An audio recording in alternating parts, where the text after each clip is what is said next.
Everyone welcome back to online study on. आज हम इस वीडियो में लेकर आए हैं पेज नंबर 60 से लेकर के 64, यानी फ्रेंड्स हिस्ट्री का ये आखिरी पेजेज है। 60 से लेकर के 64 तक मैंने होमवर्क दिया था और आज हम लोग का ये हिस्ट्री कंप्लीट हो जाएगा। उसके बाद हम लोग ज्योग्राफी को स्टार्ट करने वाले हैं, राइट। तो इस वीडियो के साथ एंड तक बने रहिए और अंतिम समय में हिस्ट्री को अलविदा कहने के लिए आखिरी तक बने रहिएगा। चलिए शुरू करते हैं। फर्स्ट क्वेश्चन बनता है कि इटली के एकीकरण का जनक किसे माना जाता है। इटली के एकीकरण का जनक किसे माना जाता है। यहाँ पे सही आंसर बनेगा ऑप्शन सी, मेज़नी, यानी जोसेफ मेज़नी को माना जाता है इटली के एकीकरण का जनक। ठीक है, मेज़नी का जन्म कहाँ पे हुआ था। मेज़नी का जो जन्म हुआ था जेनेवा में हुआ था, ये याद रखिएगा। इटली के एकीकरण में सबसे बड़ा जो बाधक था वो कौन था। ऑस्ट्रिया। ऑस्ट्रिया, ये याद रखना है। ऑस्ट्रिया की राजधानी क्या होता है। ऑस्ट्रिया की राजधानी वियना होता है, ये आपको याद रखना है। ठीक है, आगे बढ़ते हैं। सेकेंड क्वेश्चन कि इटली के एकीकरण का पैगंबर किसे माना जाता है। इटली के एकीकरण का पैगंबर किसे माना जाता है। तो यहाँ पे हमारा सही आंसर बनता है ऑप्शन ए, जोसेफ मेज़नी ही बिल्कुल सही आंसर होगा। और इटली के एकीकरण में जो श्रेय दिया जाता है, इटली के एकीकरण का श्रेय दिया जाता है जोसेफ मेज़नी को, काउंट काबूर को, गैरीबाल्डी को दिया जाता है। यंग इटली जो है वो इन्हीं के द्वारा स्टार्ट किया गया था, यानी यंग इटली की स्थापना 1831 में किसने किया था। 1831 में जोसेफ मेज़नी ने ही किया था, ये आपको याद रखना है, राइट। आगे बढ़ते हैं। थर्ड क्वेश्चन देखिए, इटली का तलवार किसे कहा जाता है। इटली का तलवार किसे कहा जाता है। इटली के तलवार के रूप में गैरीबाल्डी को जाना गया। गैरीबाल्डी, ऑप्शन हम ए को टिक करेंगे। लाल कुर्ती नामक सेना का गठन भी गैरीबाल्डी ने ही किया था, ये भी आपको याद रखना है। क्वेश्चन नंबर 4, इटली के एकीकरण का जनक किसे माना गया। देखिए क्वेश्चन थोड़ा सा रिपीट हो गया। इटली के एकीकरण का जनक आपको बताया जा चुका, सही आंसर ऑप्शन सी को टिक करेंगे। नेक्स्ट क्वेश्चन कि यंग इटली नामक जो संगठन है किसने बनाया था। यंग इटली नामक संगठन को किसने बनाया था। जस्ट अभी बताया 1831 ईस्वी में जोसेफ मेज़नी ने, राइट आंसर हो जाएगा ऑप्शन ए।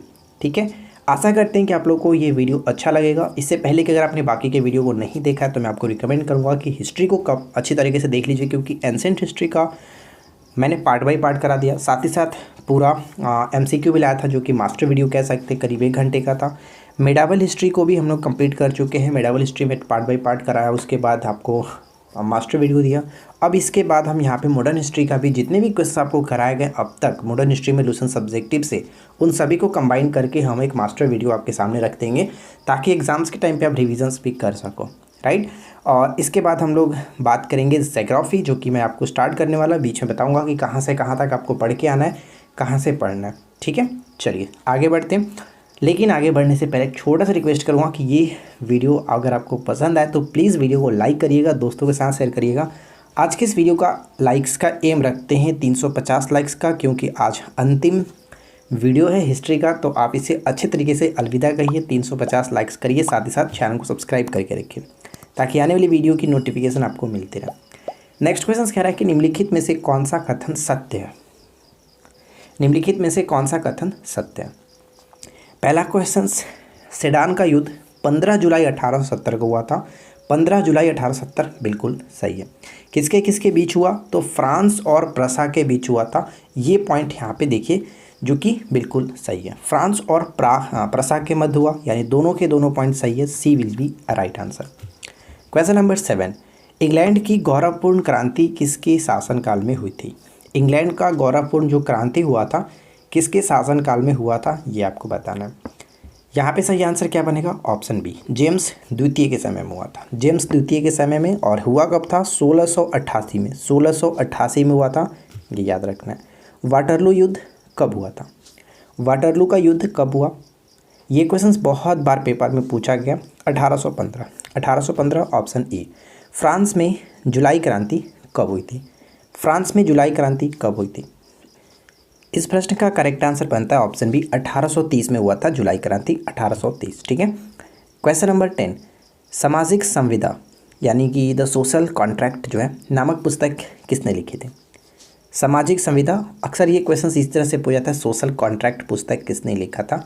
तो राइट आंसर बनेगा ऑप्शन ए, रूसो ने लिखा था, राइट। रूसो बिल्कुल सही आंसर है। फ्रेंड्स, हमारे एप्लीकेशंस पे काफ़ी अच्छा स्पेशल ऑफर चल रहा है जो कि 24 से लेकर के 26 जनवरी तक ऑफर का पीरियड है। अगर आप किसी भी कोर्सेज़ को ज्वाइन करना चाहते हैं तो वहाँ पे आपको काफ़ी अच्छी डिस्काउंट मिल रही है, करीब 50% से ज़्यादा डिस्काउंट मिल रहा है हर कोर्सेज़ पे, तो जा कर के आप चेकआउट कर सकते हैं। चेक करने के लिए आप हमारे एप्लीकेशंस को डाउनलोड कर लीजिए, जो कि इस वीडियो के नीचे डिस्क्रिप्शन में मैंने लिंक दिया। डाउनलोड करके स्टोर सेक्शन में जाइए और वहाँ पे अपनी पसंद की कोर्सेज़ को ज्वाइन कर सकते हैं। और ये आपका मैथ्स का कोर्स है जो कि बिहार एसआई मेंस के लिए बनाया जा रहा है और मेंस के पर्पस से लेकर के चला जा रहा है। डेली बेसिस पे आपको रीजनिंग और मैथ्स की प्रैक्टिस कराई जाती है, साथ ही साथ ऑनलाइन क्यूज भी दिया जाता है ताकि आप उसको सॉल्व कर सको। इस कोर्स की प्राइस फ्रेंड्स 149 था, लेकिन आपको ऑफर में सिर्फ और सिर्फ 99 में मिल रहा है, तो जल्दी से जल्दी ज्वाइन कर सकते हैं। अगला क्वेश्चन बनता है कि कम्युनिस्ट मैनिफेस्टो नामक पुस्तक किसने लिखा है। कम्युनिस्ट मैनिफेस्टो नामक पुस्तक को लिखा था कार्ल मार्क्स ने। कार्ल मार्क्स ने एक और पुस्तक लिखा था जो कि दास कैपिटल के नाम से हम जानते हैं, और ये प्रश्न बहुत बार पूछा था, दास कैपिटल, ये याद रखना है, ठीक है। वैज्ञानिक समाजवाद के संस्थापक माने जाते हैं कार्ल मार्क्स, ध्यान रखिएगा। कार्ल मार्क्स का संबंध किस देश से? जर्मनी से, राइट, जर्मनी आपको याद रखना है। आगे बढ़ते हैं। अच्छा, यहाँ पे जो रॉबर्ट ओवेन देख रहे हैं, रॉबर्ट ओवेन भी इंपॉर्टेंट है। क्यों? क्योंकि इनको आदर्शवादी समाजवाद के प्रवक्ता के रूप में जाना जाता है, और समाजवाद शब्द का प्रयोग भी सबसे पहले इन्होंने ही किया था। समाजवाद शब्द का प्रयोग सबसे पहले इन्होंने किया था, और ये किस देश के रहने वाले थे? वेल्स के रहने वाले थे, वेल्स के रहने वाले थे, ये याद रखना है, ठीक है। चलिए आगे बढ़ते हैं। नेक्स्ट क्वेश्चन की लाल कुर्ती नामक सेना का जो गठन किया गया था, किसके द्वारा किया गया? ऊपर मैंने आपको बताया था किसने किया था लाल कुर्ती, यानी कि गैरीबाल्डी। गैरीबाल्डी जो कि इटली के एकीकरण की तलवार के रूप में जाना जाता है, गैरीबाल्डी। ऑप्शन बी को टिक करेंगे, राइट, बी यहाँ पे बिल्कुल सही आंसर है। चलिए अगला क्वेश्चन, समाजवाद शब्द का प्रयोग सर्वप्रथम निम्नलिखित में से किसने किया? अभी जस्ट मैंने आपको बताया समाजवाद शब्द का सर्वप्रथम प्रयोग Robert Owen, Robert Owen, option D, ठीक है। जबकि कार्ल मार्क्स को क्या कहा जाता है? कार्ल मार्क्स को वैज्ञानिक समाजवाद का संस्थापक, वैज्ञानिक समाजवाद का संस्थापक माना जाता है। क्लियर? नेक्स्ट वन, दुनिया के मजदूरों एक हो, ये जो नारा है किसने दिया था? दुनिया के मजदूरों एक हो का नारा किसने दिया था? ये दिया गया था कार्ल मार्क्स के द्वारा। यहाँ पे राइट आंसर बनेगा ऑप्शन ए, कार्ल मार्क्स ने ही ये नारा दिया था, दुनिया के मजदूरों एक हो, ठीक है। चलिए आगे बढ़ते। नेक्स्ट वन की रूसी साम्यवाद का जनक किसे माना जाता है? रूसी साम्यवाद का जनक किसे माना जाता है? यहाँ पे सही आंसर होगा ऑप्शन डी, प्लेखानोव। प्लेखानोव को रूसी साम्यवाद का जनक माना जाता है, ये याद रखना है। और तुर्गनेव, तुर्गनेव क्यों इंपॉर्टेंट है? आपने पढ़ा होगा, शून्यवाद के जनक, शून्यवाद के जनक तुर्गनेव। अच्छा, लियो टॉल्स्टॉय, इनकी जो एक रचना है बहुत ज़्यादा फेमस रहता है, अक्सर पूछा भी जाता है, अन्ना कैरेनिना, अन्ना कैरेनिना। और साथ ही साथ इनकी एक और रचना थी war and peace, war and peace बहुत बार पूछा गया। ये दोनों ध्यान रखिएगा, लियो टॉल्स्टॉय की जो रचना है अन्ना कैरेनिना के साथ साथ मैंने अभी जस्ट आपको बताया वार एंड पीस, ठीक है, वार एंड पीस। आगे बढ़ते हैं। नेक्स्ट क्वेश्चन देखिए, अगला क्वेश्चन है कि सोशल डेमोक्रेटिक दल की स्थापना कब हुई थी? सोशल डेमोक्रेटिक दल की स्थापना कब हुई थी? ऑप्शन ई, 1903 ईस्वी में हुआ था, 1903 ईस्वी में किया गया था। और ये जो दल था दो गुटों में विभाजित था, बोल्शेविक और मेंशेविक, बोल्शेविक और मेंशेविक। जो बोल्शेविक था इसका अर्थ होता था बहुसंख्यक, और मेंशेविक का अर्थ होता था अल्पसंख्यक।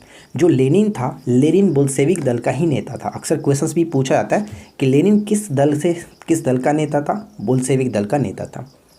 नेक्स्ट वन है कि एक जार, एक चर्च और एक रूस का नारा निम्नलिखित में से किसने दिया? एक जार, एक चर्च और एक रूस का नारा किसने दिया था? ये नारा दिया गया था जार निकोलस द्वितीय के द्वारा। जार निकोलस द्वितीय यहाँ पे बिल्कुल सही आंसर है, यानी फ्रेंड्स रूस का अंतिम ये जार शासक था जार निकोलस द्वितीय, ठीक है, ये ध्यान रखना है। और जार मुक्ति के नाम से किसे जाना जाता है? जार मुक्तिदाता के नाम से जाना जाता है अलेक्जेंडर द्वितीय को, ये याद रखिएगा, अलेक्जेंडर द्वितीय को। लेनिन ने रूस की जो नई आर्थिक नीति है कब लागू किया? नेक्स्ट क्वेश्चन से ये कह रहा है कि लेनिन ने रूस में नई आर्थिक जो नीति है उसको कब लागू किया था? यहाँ पे सही आंसर हमारा बनता है ऑप्शन ई, यानी कि 1921 ईस्वी में लागू किया था, 1921 ईस्वी में, ठीक है, 1921 ईस्वी में। चलिए अगला क्वेश्चन, निम्नलिखित में से कौन सा कथन असत्य है? ध्यान से पढ़िए, कौन सा कथन असत्य है, चारों में गलत कौन सा है? पहला पॉइंट्स पढ़ते हैं, आधुनिक रूस के निर्माता स्टालिन को माना जाता है, आधुनिक रूस के निर्माता स्टालिन को माना जाता है। Second points, rights of man के लेखक टॉमस पेन, ये बिल्कुल सही है। मदर की जो रचना की गई थी मैक्सिम गोर्की के द्वारा की गई, यानी तीनों के तीनों पॉइंट्स यहाँ पे बिल्कुल सही है, कोई भी गलत नहीं है, सत्य नहीं है। यहाँ पे राइट आंसर बनेगा, सभी कथन सही है। लेनिन के संबंध में निम्न में से कौन सा कथन असत्य है? लेनिन के संबंध में कौन सा कथन असत्य है? पहला पॉइंट्स, प्रथम विश्व युद्ध के दौरान लेनिन का नारा था युद्ध का अंत करो। युद्ध का अंत करो, बिल्कुल सही। लेनिन की मृत्यु 1924 ईस्वी में हुई थी। लेनिन ने रूस में नई आर्थिक नीति को लागू किया था, ऊपर में देखे थे 1921 ईस्वी में। तो यहाँ पे तीनों के तीनों पॉइंट्स बिल्कुल सही है, कोई भी गलत नहीं है, इसलिए ऑप्शन हम डी को टिक करेंगे, राइट। अगला प्रश्न, औद्योगिक क्रांति निम्न में से किस देश में सर्वप्रथम प्रारंभ हुई थी? औद्योगिक क्रांति बहुत बार पूछा गया। औद्योगिक क्रांति का स्टार्ट सर्वप्रथम हुआ था इंग्लैंड में। ऑप्शन डी इंग्लैंड यहाँ पे बिल्कुल सही आंसर बनता है, ठीक है। इंग्लैंड में औद्योगिक क्रांति की जो शुरुआत हुई थी वो सूती कपड़ा उद्योग से हुई थी, ये भी याद रखना है, सूती कपड़ा उद्योग से। भाप इंजन के आविष्कारक से यातायात के क्षेत्र में क्रांति हो गई। निम्नलिखित में से किस व्यक्ति ने इसका आविष्कार किया था? यानी भाप इंजन का आविष्कार किसने किया था? भाप इंजन का आविष्कार James Watt. James Watt, option B James वाट।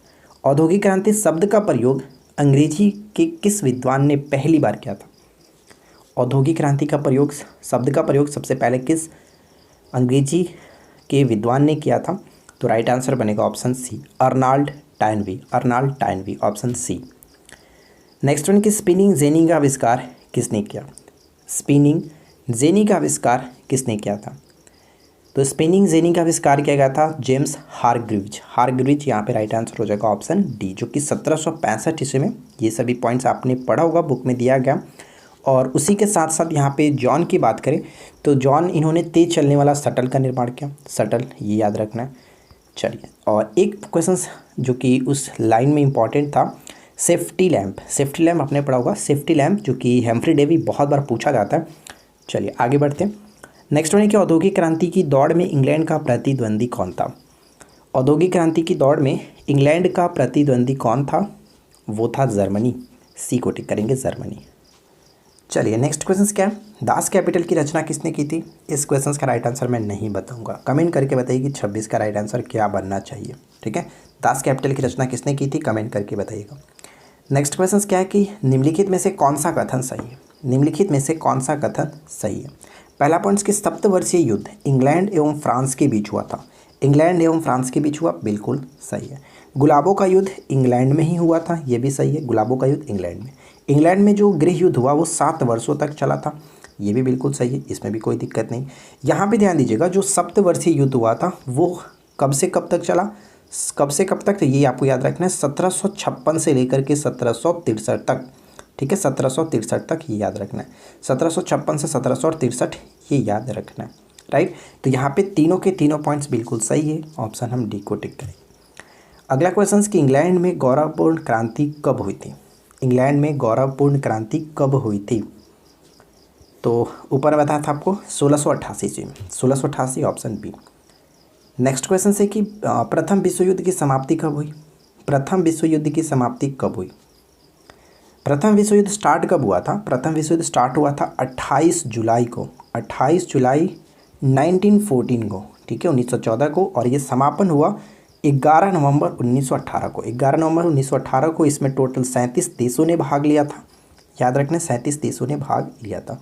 अच्छा, प्रथम विश्व युद्ध का तत्कालिक कारण क्या था? आपने पढ़ा होगा, तत्कालिक कारण ऑस्ट्रिया के जो राजकुमार थे आर्क ड्यूक फर्नांडिस की जो बोस्निया है, बोस्निया की जो राजधानी है सेराजेवो, उनको हत्या कर दी गई थी। यानी कि फर्डिनेंड जो थे इनकी हत्या कर दी गई थी सेराजेवो में 28 जून 1914 को, ठीक है।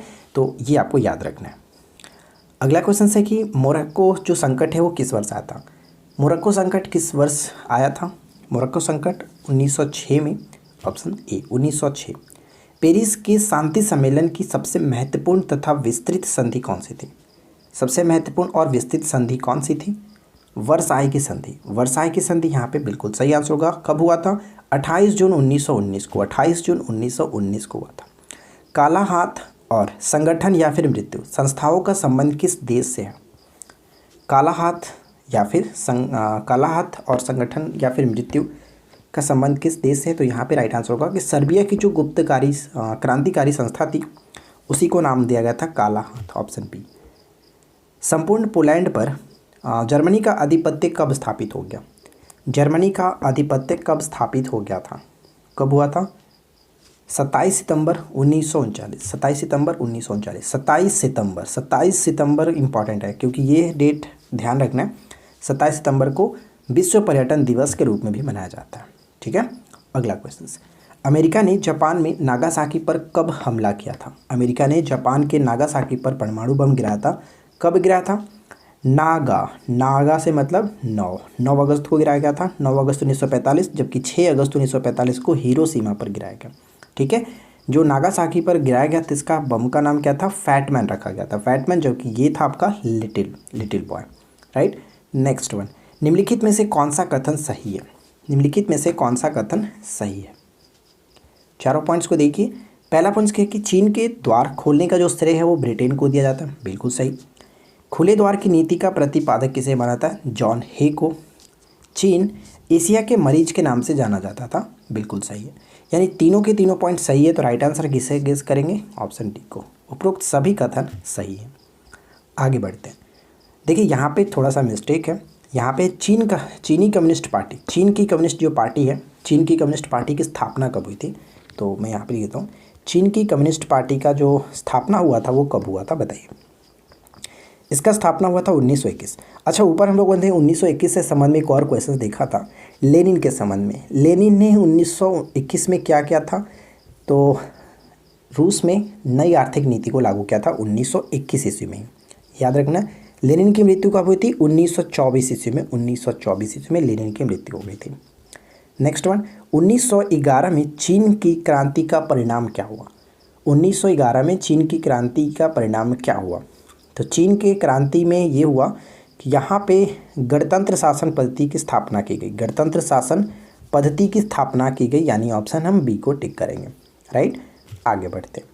नेक्स्ट वन की तुर्की के संबंध में निम्न में से कौन सा कथन सही है? तुर्की के संबंध में कौन सा कथन सही है? पहला पॉइंट कि तुर्की 1923 में गणतंत्र हुआ, क्या ये सही है? बिल्कुल सही है, इसमें कोई दिक्कत नहीं है। 23 अक्टूबर यानी अक्टूबर 1923, आप इतना याद रखो, अक्टूबर 1923 में तुर्की गणतंत्र की घोषणा की गई थी। कमाल पाशा ने तुर्की में 3 मार्च 1924 को खिलाफत पद को समाप्त किया था। 1924 में 1924 को तुर्की में नए संविधान की घोषणा भी की गई थी, ये भी बिल्कुल सही है। यानी मार्च 1924 में खिलाफत की समाप्ति की गई और अप्रैल 1924 में तुर्की में नए संविधान की घोषणा की गई। तो यहाँ पे सभी के सभी कथन सही है, डी को टिक करके आगे बढ़ेंगे। चलिए नेक्स्ट क्वेश्चन देखिए। अगला प्रश्न है कि तुर्की के नए गणतंत्र का राष्ट्रपति मुस्तफ़ा कमाल पाशा हुआ, जिसकी मृत्यु कब हुई थी? यानी मुस्तफ़ा कमाल पाशा की मृत्यु कब हुई थी? इसकी मृत्यु 1938 में हुआ। 1938, बी को टिक करेंगे, 1938।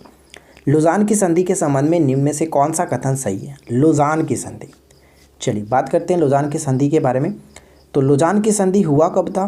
तो ये हुआ था 1923 में, बिल्कुल सही, ये संधि 1923 में हुआ। तुर्की एवं यूनान के बीच हुआ, ये दोनों के दोनों पॉइंट्स बिल्कुल सही है, तुर्की एवं यूनान के बीच। ठीक है, तुर्की एवं यूनान के बीच। अगला क्वेश्चन, तुर्की में एकता और प्रगति समिति का गठन कब हुआ था? तुर्की में एकता और प्रगति समिति का गठन कब हुआ था? तो इसका गठन किया गया था 1889, 1889, बी को टिक करेंगे।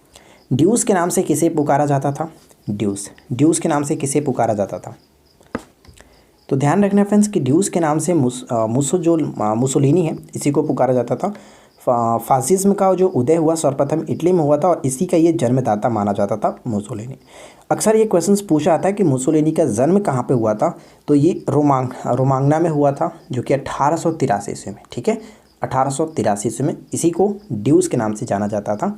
चलिए अगला क्वेश्चन, इटली साम्यवाद विरोधी संघ में कब शामिल हुआ? इटली साम्यवाद विरोधी संघ में कब शामिल हुआ था? तो इस प्रश्न का राइट आंसर बन जाता है ऑप्शन बी, 1935 ईस्वी में। ठीक है, 1935 ईस्वी में। वर्साई की संधि कब हुई थी? ऊपर में मैंने आपको बताया था कि वर्साई की संधि कब हुई थी। डेट अगर आपने ध्यान से सुना होगा तो बता सकते हैं, 28 जून 1919, 28 जून 1919, ये याद रखिए, ऑप्शन बी। नेक्स्ट क्वेश्चन से, म्यूनिक समझौता कब हुआ था? म्यूनिक समझौता कब हुआ था? म्यूनिक पैक्ट, म्यूनिक समझौता, सही आंसर बनेगा ऑप्शन सी, यानी 1938, सितंबर 1938 में हुआ, ध्यान रखिएगा। नेक्स्ट वन कह रहा है कि द्वितीय विश्व युद्ध का तत्कालिक कारण क्या था? द्वितीय विश्व युद्ध का तत्कालिक कारण क्या था? द्वितीय विश्व युद्ध स्टार्ट हुआ था 1 सितंबर 1939 को। जर्मनी ने पोलैंड पर आक्रमण किया। जर्मनी ने यानी पोलैंड पर जर्मनी के आक्रमण से ये स्टार्ट हुआ था। इसका तत्कालिक कारण था, ये आपको याद रखना है, ठीक है। इसका अंत कब हुआ था? द्वितीय विश्व युद्ध का समापन 2 सितंबर 1945, ठीक है। 2 सितंबर 1945 को हुआ, ये याद रखिएगा। करीब ये 6 वर्षों तक चला था। द्वितीय विश्व युद्ध 6 वर्षों तक चला था। जर्मनी सेनाओं ने पोलैंड पर आक्रमण कब किया था? कब किया था? 1 सितंबर 1939। 1 सितंबर 1939 को आक्रमण किया था। दूसरे जो विश्व युद्ध हुआ, सेकेंड वर्ल्ड वार, इसमें टोटल कितने देशों ने भाग लिया था? 61 देशों ने, 61, जबकि पहले विश्व युद्ध में 37 देशों ने भाग लिया था, ठीक है। अगला क्वेश्चन, जर्मनी, इटली और जापान ने त्रिपक्षीय समझौते पर कब हस्ताक्षर किया? जर्मनी, इटली और जापान ने त्रिपक्षीय समझौते पर कब हस्ताक्षर किया था? राइट आंसर बन जाता है ऑप्शन बी, 1940 में। 1940 में। नेक्स्ट वन देखिए, अगला क्वेश्चन क्या कह रहा है? Mikhail Gorbachev. गोर्बाचोव कौन थे? मिखाइल गोर्बाचोव कौन थे? तो इनका संबंध सोवियत संघ के ये महासचिव थे। सोवियत संघ के महासचिव, ऑप्शन बी।